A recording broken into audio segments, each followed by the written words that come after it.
I'm going to go over 7 specific things that I think is going to help you become highly productive and help you elevate your day. I actually like to call them the 7 daily intentions. Scoggins is a best-selling author. He challenges people to break through their obstacles, coming from a broken home, years of struggle, to launching what would become a multi-million-dollar construction company. Ladies and gentlemen, Stephen Scoggins in the house. All right, so daily life intention number 1 is going to be join the 5 a.m. club. Now, when I say the 5 a.m. club, it specifically means getting up at roughly 5 a.m. And the reason is because I want you to bucket your time to do specific things in that amount of time.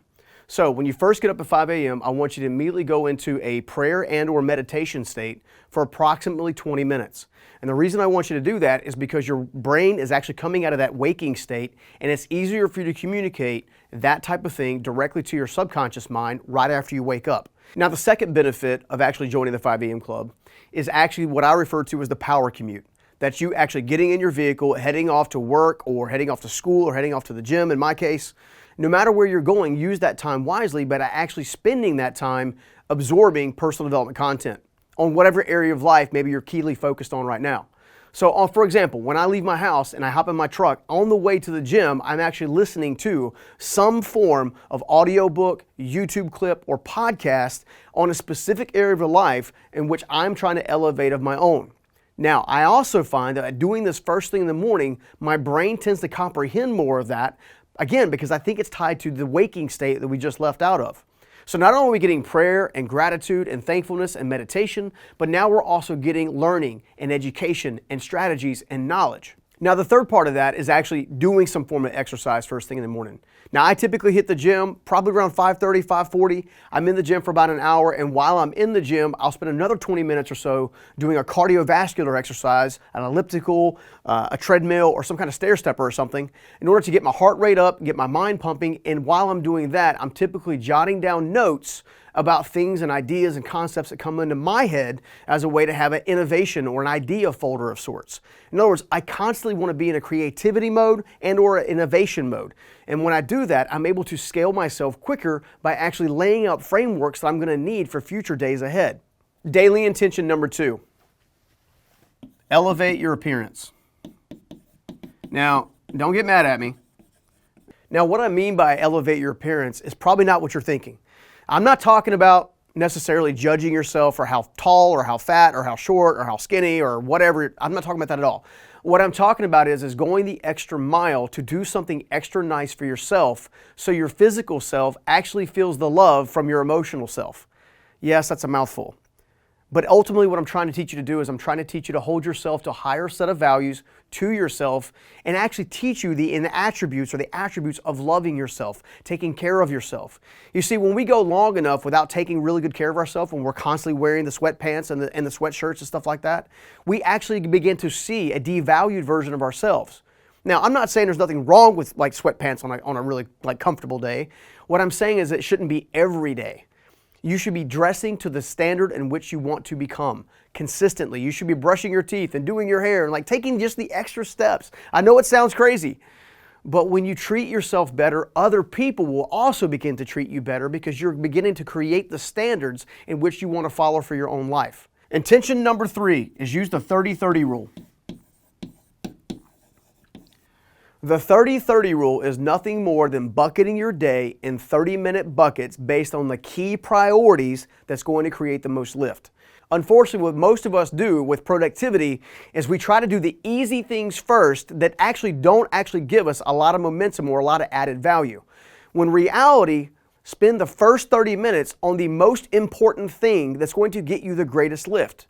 And then spend the next 30 minutes on the next important thing that's going to get you the greatest lift. And the next 30 minutes, you see what I'm saying? You're spending 30 minutes on a 30-minute objective to essentially elevate yourself and actually create prioritization. The more prioritization you have, the more power you have. The less you prioritize, the less you're going to have power in and about your day. And you'll find that your day is running you rather than you running your day. Now, daily intention number 4 is a pretty important one because it's going to help you raise your actual clarity and focus and cognitive ability. And believe it or not, I promise you it works. And that is actually fasting until 2 o'clock. Now, one of the reasons that fasting works is because of what it's done in my life. Now, one of the things that it's done in my life is it's raised my cognitive ability. It's also reset several key factors in my body, such as insulin levels. The more I fast, the more I realize that my body will actually outperform myself if I was eating several meals a day. Now, what I've chosen to do is I've chosen to actually have a fasting window from 2 to 7 p.m. And inside that fasting window, I'm eating decent food. I'm not actually going to go out and just eat garbage.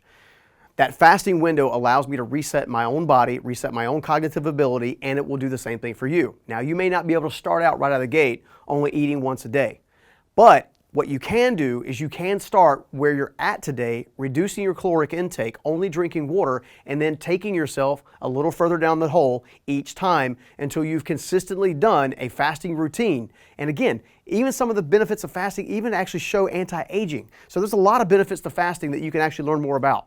All right, daily intention number 5. We're actually going to reapply the 30-30 rule. The only difference is we're going to spend 30 minutes in different ways. The first 30 minutes you're going to do with this new 30-30 rule is actually focus on the brain dump. Brain dump is nothing more than getting all the hoopla, all the day's stress, all the anxiety and stuff out of your head on paper where then you can prioritize it so then you can attack it the next day.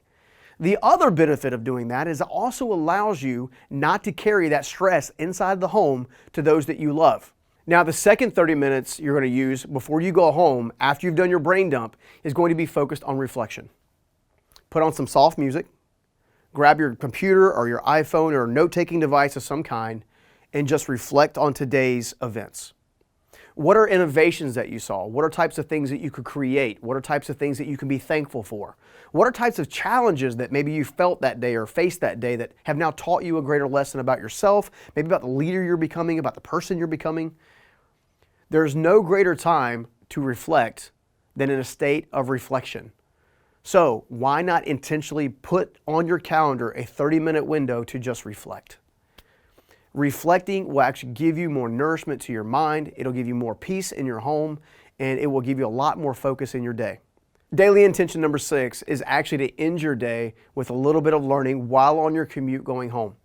Now, unlike the beginning of the day where you're spending far more time on personal development content, this is typically a lot more subdued, a lot more reflection, a lot more peacefulness, if you will. I might focus specifically on a key area of my life, which might be my spiritual zone. It might be another element of learning how to pray and meditate and be in that zone a lot quicker. Sometimes, matter of fact, I may not be learning anything other than about my experience throughout the course of the day after my reflection, because I'll put some soft music on and I'm just going to reflect. Whatever thoughts come to your head, just accept them without actually necessarily fighting them back, because you've already been through a very productive day. You're starting to wind your brain and your body down, so once you actually get to your family, you are ready to engage with them fully and completely. So before we move on to number 7, let's go ahead and make sure we got this one on the board. All right, learn. But we're going to be learning a little bit differently than we did the first time. Make sure you're learning something that's actually winding you down, taking you down like from an elevation emotional state down to more of a learn to breathe. That power of breathing in that moment is going to help you a tremendous amount, because that's going to set you up for the next daily intention, which is to actually put the technology away. Well, why do I want to put the technology away? One of the reasons I want to put the technology away is because it's time to be present. Now, this is something I've struggled with for years. I have conditioned myself to be a bit of a workaholic, and I'm having to recondition myself to put everything away, stop the motion, and engage fully present with my family, with my beautiful wife, Karen, with my growing kids, heck, even my grandkids that I've got coming down the pipeline. All of them want and need the real Stephen, not the work Stephen. I've learned a long time ago that they honestly don't care what pursuit you have, as long as they know that they're important to you, and as a result, you are important to them. As a result, you're going to feel the love, they're going to feel the love, and you are going to become a more well-rounded whole person, which allows you to go into your next day fully clear, fully competent, and ready to do the work. You know, the reality is once I was broken and trapped inside of a mental prison, and ultimately keeping me chained to my own limitations. The reality is none of us have to live that way, including yourself.